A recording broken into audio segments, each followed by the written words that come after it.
আসসালামু আলাইকুম। স্বপ্ন ছিল যার আকাশ ছোঁয়ার, সে আকাশেগুলো তার জীবনের প্রাণনাশ। বলছি অসীম জাওয়াদের কথা।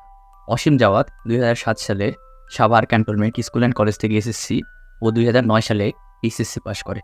২০১০ সালে বাংলাদেশ বিমান বাহিনী একাডেমি বা বাফাতে যোগদান করেন ও ২০১১ সালে পাইলট হিসাবে কমিশন লাভ করেন। পূরণ হয় তার স্বপ্ন ছোঁয়ার।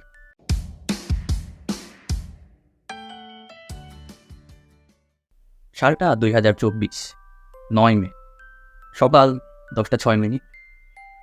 চট্টগ্রামের জহুরুল হক ঘাঁটি থেকে উড্ডয়ন করে YAK-130 নামের একটা প্রশিক্ষণ যুদ্ধ বিমান। বিমানটিতে ছিল পাইলট অসীম জাওয়াদ ও উইংস কমান্ডার সোহান। বেলা 10টা 30-এর দিকে বিমানটিকে পতেঙ্গার উপর দিয়ে উঠতে দেখা যায়। হঠাৎ করে বিমানের পিছনে আগুন ধরে।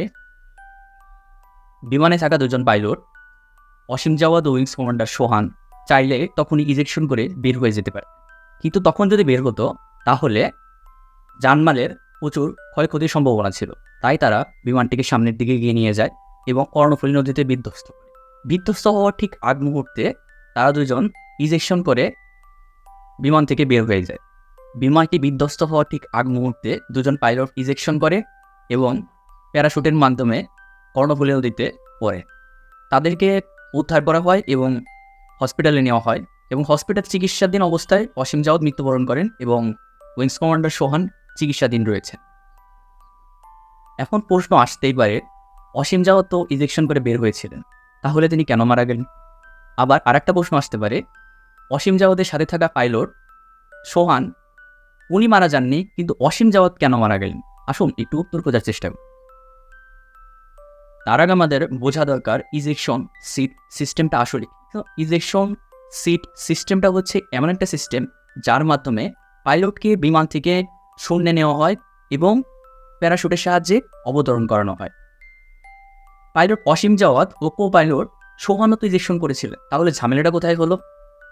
ইজেকশন কাজটি খুব দ্রুত গতিতে সম্পন্ন হয় এবং এর জন্য রকেটের শক্তি ব্যবহার করা হয়। এতে পাইলটকে এই ইজেকশন সিট সিস্টেমটা প্রচণ্ড জোরে চাপ দেওয়া হয়। মাঝে মাঝে এটা শব্দের চেয়েও কয়েক গুণ গতিসম্পন্ন হয়ে থাকে। মাত্র কয়েক সেকেন্ডের মধ্যে এটা এত পরিমাণ জোরে চাপ দেয় যার ফলে পাইলটের আহত হওয়ার সম্ভাবনাই বেশি থাকে।